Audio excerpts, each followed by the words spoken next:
If you have ever thought, I'll deal with HR later, this episode is for you. Most small business owners don't realize that they are exposed until something goes wrong. And by then, it's usually expensive, stressful, and avoidable.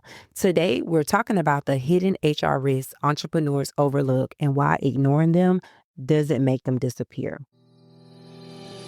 You're listening to the Off Balance Podcast, where faith, family, and business collide. Hosted by Brooks Deming, Doctor of Business Administration, business coach, and resilience expert.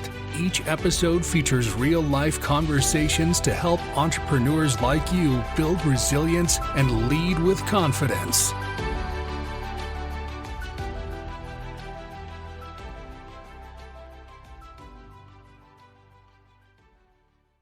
Welcome back to Off Balance. I'm your host, Dr. Brooks.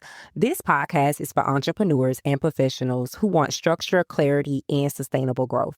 In episode 1 of season 9, we talked about why your business feels harder than it should. In episode 2, we talked about why being busy doesn't equal being profitable. And today, we're pulling back the curtain on something that quietly drains both money and peace. HR risk. Not the dramatic stuff you see on social media, the everyday oversight that slowly creates problems. HR is often ignored because it doesn't feel urgent. There's no immediate reward, no instant gratification, no visible wins. When you're small, it feels optional. I don't have employees yet. I trust my people. I'm just trying to make money. I'll fix it when I grow. But here's the truth. HR problems don't announce themselves, they accumulate. And by the time they show up, they are rarely small. The most common hidden HR risk that I see as a coach, first is misclassification. Misclassification is when a business incorrectly labels a worker. That could mean calling someone an independent contractor when they legally function as an employee. It could mean labeling a position as exempt from overtime when it should be non-exempt. It can even show up in how roles are titled versus how they are performed. On paper, it looks harmless. In practice, it's expensive. When you misclassify an employee as a contractor, you avoid paying payroll taxes, unemployment insurance, workers' compensation, and sometimes benefits. But if that classification is wrong under federal or state law, you are not saving money. You are creating liability. Back taxes, penalties, interest, potential wage claims. When you misclassify someone as exempt from overtime, but their duties do not meet the legal test for exemption, you may owe unpaid overtime for up to several years. Multiply that by multiple employees, and now what felt like a small oversight becomes a 5-figure problem. And here's what makes it dangerous. Misclassification often happens slowly. A founder hires help quickly, roles evolve, people wear multiple hats, titles are assigned casually. No one stops to ask, does this align with how the law defines this role? HR risk does not always look like conflict. Sometimes it looks like growth without structure. This is why I say busy is not profitable, because when you are moving fast without clarity, you normalize gray areas. And gray areas in HR rarely stay gray. Eventually, they turn black and white under an audit, a complaint, or a separation. You don't fix misclassification when you grow, you fix it before it grows. Business owners treat people like contractors while managing them like employees. They set schedules, control how work is done, and expect availability without realizing they're creating legal exposure. The second thing I see is no documentation, no contracts, no policies, no written expectations. Everything lives in conversations and assumptions. Third, I see unclear roles. People are hired to help, but no one is clear what success looks like. That leads to frustration on both sides. And the fourth inconsistent thing I see is decision making. One person gets flexibility, another doesn't. Rules change based on emotions. That's not leadership, that's risk. And finally, no boundaries. Founders work at all hours, employees texting at night, no separation between work and personal life. That's not commitment, guys. That's unsustainable. And so from an HR lens, I am going to talk about why small businesses are more exposed. So here's something that most people don't realize until something goes wrong. Small businesses are often more exposed than larger ones. And it's not because the owners are careless. It's not because they don't care about their people, but because exposure doesn't come from bad intent. It comes from missing structure. I talk a lot about structure in business because that's so important. So, large organizations survive mistakes because they have systems, they have documentation, they have policies, they have consistency. Small businesses, however, rely heavily on trust and good intentions. And trust matters, of course, but trust is not a system. So let me give you a real world example. Imagine a small business with 5 employees. Everyone is close. They joke together. The owner is flexible, understanding, and wants to be supportive. One employee is allowed to come in late because she has childcare challenges. Another employee asks to come in late too, but the owner says no because her situation is different. Nothing is written down, no flexible work policy, no attendance guidance, just judgment calls. At first, it seems fine, but over time, resentment starts to build. The second employee feels singled out. The first employee feels defensive. The owner feels frustrated because now they're being questioned. And suddenly, what started as kindness turns into tension. Why? Because when HR is missing, everything becomes personal. There's no policies to point to, there's no documented standard, there's nothing neutral to reference. So now decisions feel emotional instead of fair. And there's no way to judge fair. And this is where small businesses get exposed, not just emotionally, but legally and operationally. Because if that second employee files a complaint or quits and leaves a negative review, the business owner has nothing to stand on except I was just trying to do the right thing. Intent doesn't protect you, structure does. HR exists to create clarity, fairness, and protection, not just to be restrictive, not to make things cold or corporate, but to create stability. When expectations are clear, emotions don't have to run the business. So now let's talk about the solution because this is fixable. The solution is not hiring a full HR department, it's not expensive software, and it's not becoming rigid. The solution is basic structure. Structure looks like written roles expectations, even if it's one page, not a corporate manual, just clarity. What is the person responsible for? What does success look like? What is outside the scope? Structure looks like clear attendance and flexibility guidelines. If someone is late, what happens? If someone needs time off, what is the process? When it's written down, it feels less personal and more procedural. Structure looks like documented decisions, even informal ones, a quick follow up email, a summary after a verbal conversation, a simple note that says, here's what we agreed to. Documentation is not about mistrust, it's about memory and consistency. Structure looks like consistent communication, not reacting differently depending on your mood, the day, or the person. Not case by case leadership, but principle based leadership. And here's why this matters. When you build structure early, you reduce confusion. When you reduce confusion, you reduce conflict. When you reduce conflict, you protect your time, money, and your peace. Structure allows you to lead instead of constantly managing problems. It creates a standard. And once there is a standard, you are no longer negotiating basic expectations every week. You are reinforcing them. And that reinforcement builds culture because culture is not created by motivational speeches, it's created by repeated behavior that people can rely on. When your team knows what to expect, they perform better. When they know what is fair, they feel safer. And when they feel safer, they take ownership. That is what structure does. It doesn't limit growth, it supports growth. And the best part of this, you can implement structure in stages, one role at a time, one policy at a time, one communication rhythm at a time. You do not need perfection. You need consistency because clarity creates confidence and confident leadership changes everything. So, for example, instead of deciding flexibility based on who you feel closest to, you can create a simple guideline. It can go flexible start times may be approved based on business needs and role requirements. All requests must be submitted and documented. Now the decision isn't personal, it's procedural. And when someone asks, why not me? You're not defending yourself, you're pointing to the process. That's what HR does. It removes emotion from decisions that impact people. Small businesses don't fail because they lack heart. They fail because heart without structure leads to burnout, conflict, and exposure. So if you are a small business owner listening to this thinking, I handle things as they come, that's your sign. Handling things as they come works until it doesn't. And by the time something breaks, the cost is always higher than putting structure in place early. This is why HR isn't optional, it's protective. And in small businesses, especially protecting everything is necessary. And here's the part we don't talk about enough. Structure protects you as the leader. It protects you from over explaining, overcompensating, from second guessing your decisions at night because you handled something emotionally instead of strategically.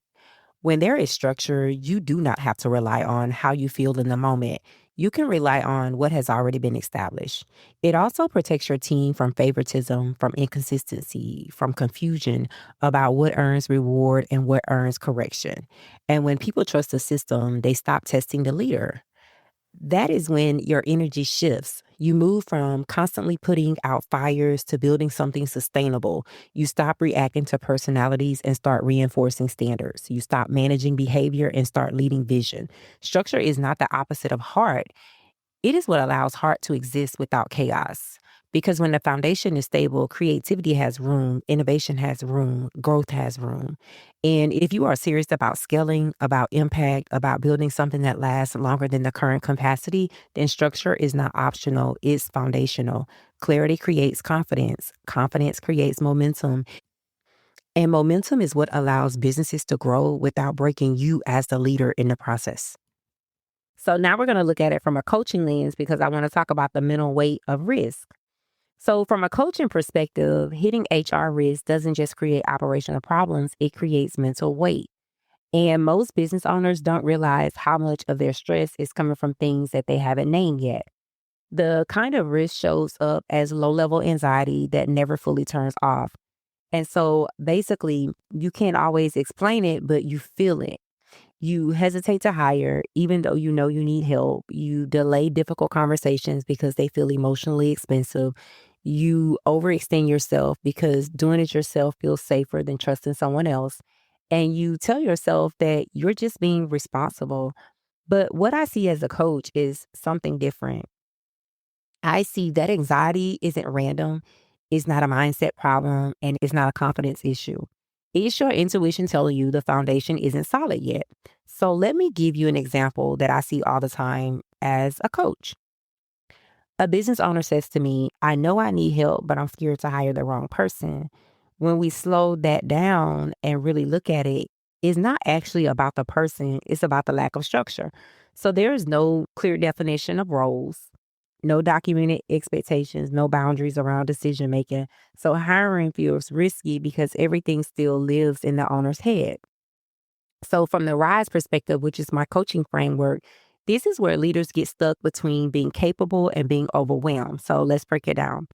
So, the R in RISE is rooted in purpose. When a business isn't anchored in clear purpose and priorities, every decision feels heavy. You're reacting instead of leading. And so, every small choice, it drains your energy. The I is identify boundaries. Without boundaries, everything becomes negotiable. Roles blur, expectations shift, and the leader, you end up absorbing everyone's else uncertainty. And so this is why so many businesses owners feel like they're owned all the time. They're not just running a business, they're carrying invisible responsibility for everyone. The S is strength and resilience. So resilience isn't about pushing through discomfort. It's about having systems that hold when emotions rise. So without a structure, every issue feels personal and personal issues drain resilience fast. The E is execute with consistency. So consistency removes mental noise. So when decisions are made the same way every time, leadership stops feeling like guesswork. And here's the coaching insight most people miss. Structure doesn't just protect the business, it protects your nervous system. So when expectations are clear, leadership feels lighter. When roles are defined, delegation feels safer. When processes exist, decisions stop living in your head. I often tell my clients this. If your business requires constant vigilance, it's not sustainable. The constant mental scanning, what if they quit? What if I say the wrong thing? What if it blows up? That's not leadership. You are actually in survival mode, and survival mode is exhausting. So, what I know with all of my HR experience is that structure brings peace because it removes the uncertainty, not control, but clarity. So, when you know what happens if someone's late, when you know how performance issues are addressed, when you know where responsibility starts and ends, you stop carrying everything emotionally. And that's when leaders finally breathe again.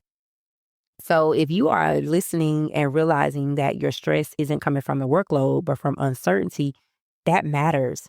It means that you don't need more motivation, you don't need to work harder, and you don't need to toughen up. You need alignment between leadership, structure, and boundaries. That's when anxiety quits, and that's when your confidence is going to return, and that's when growth becomes sustainable because leadership was never meant to feel this heavy. Let me give you a quick coaching snapshot. I worked with a business owner who kept telling me, I don't know why I'm so tense all the time. Nothing is technically wrong. Revenue was steady, clients were happy, the team was small but capable, but she was exhausted. She hadn't taken real time off in 2 years. She double checked everything. She avoided performance conversations and quietly fixed issues herself because it felt faster and safer. When we mapped it out, the problem wasn't her work ethic, it was the invisible risk. No written roles, no clear decision authority, no documented expectations. Everything ran through her. So, using the RISE framework, the shift was subtle but powerful. We rooted her back in purpose by clarifying what only she should be responsible for as the leader. We identified boundaries by defining where her role ended and the team's began. And then we strengthened her resilience by putting simple processes in place so issues didn't require emotional energy to solve. And we executed with consistency so decisions stopped feeling they were one off judgments. 2 weeks later, she said something that stuck with me. She said, I didn't realize how much mental space I was carrying until I put it down. Nothing dramatic change, no massive restructure, no new hires, just clarity. And the anxiety lifted. And so that's that mental weight of risk. And that's what coaching at this level addresses. And here's the part that matters. Her tension was not about revenue. It was not about competence. It was not even about capacity. It was about exposure. When everything runs through you, you are not just carrying tasks, you are carrying liability, decision fatigue, the quiet fear that if you step away, something will fall apart. And I want to remind you that is not leadership. That is unsustainable control disguised as responsibility. When we used the framework, we did not overhaul her company. We did not add layers. We did not complicate anything. We clarified ownership. We wrote down what only she should carry. We revisited the vision. Then we wrote down what she should not be carrying. Daily approvals, minor client updates, fixing small performance issues, rechecking work that had already been delegated. That boundary alone created oxygen. Then we added like structure, clear role expectations, simple check-in rhythms, and defined the process for addressing mistakes so she was not always solving them emotionally in the moment. And here is what shifted. She stopped waking up scanning for problems. She stopped hovering over her team. She stopped feeling like every small mistake was a reflection of her leadership. Nothing dramatic changed externally, but internally, everything changed because the mental weight of risk is heavy. It's the weight of not knowing who is accountable. It's the weight of making every decision feel personal. It's the weight of feeling like you cannot rest because you have no system in place. And coaching at this level addresses that. It addresses the invisible structure behind the stress. It addresses the gap between growth and governance. It addresses the difference between being busy and being responsible for everything. When structure is clear, you do not have to grip so tightly. When ownership is defined, trust becomes easier. When processes are documented, problems become procedural instead of personal. And that is when leadership shifts from survival mode to sustainability. That is the level where clarity stops being a luxury and becomes a form of protection. And that is where real freedom begins. So, from an educational lens, we're going to look at why people perform better with clarity. So, in adult learning, clarity drives performance. When learners know what's expected, how they'll be evaluated, what success looks like, they perform better. Your business works the same way. When people understand their roles, responsibility, and their boundaries, they show up more confidently, right? So, HR isn't about control, it's about clarity. So, here's the reframe I want you to take with you. Ignoring HR doesn't protect your business, it exposes it. HR doesn't mean you're big, it means you're intentional. And intentional businesses last long. They last longer because they are more sustainable. If you're listening and are realizing that you've been operating on trust alone without structure, this is exactly what we review in the Business and HR Clarity Audit. In that session, we look at your contracts and agreements, role clarity, classification risks, boundaries, and expectations, not to overwhelm you, but to protect you. And if you are interested, you will find a link to book your audit in the description of this episode. In the next episode, we're going to talk about why motivation won't fix a broken business and what actually creates sustainable momentum. Because I am all about momentum because I want you as a business owner to go places. I want you as an entrepreneur to go places. So until then, I want you to remember this, that clarity protects, structure and prevention is always cheaper than repair. Talk to you soon. Thanks for listening. Please rate this episode and share it with your family and friends. To learn more about your host or to book a coaching session, visit www.brooksdeming.com. Until next time, rise.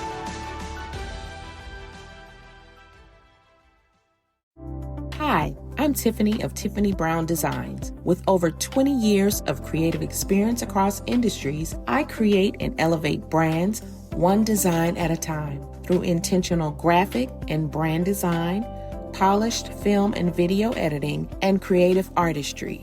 Even the music you're hearing right now, that was produced by me. I also create custom tracks for websites, intros and outros, and content. So what are you waiting for? Visit TiffanyCBrownGD.com and let's bring your vision to life.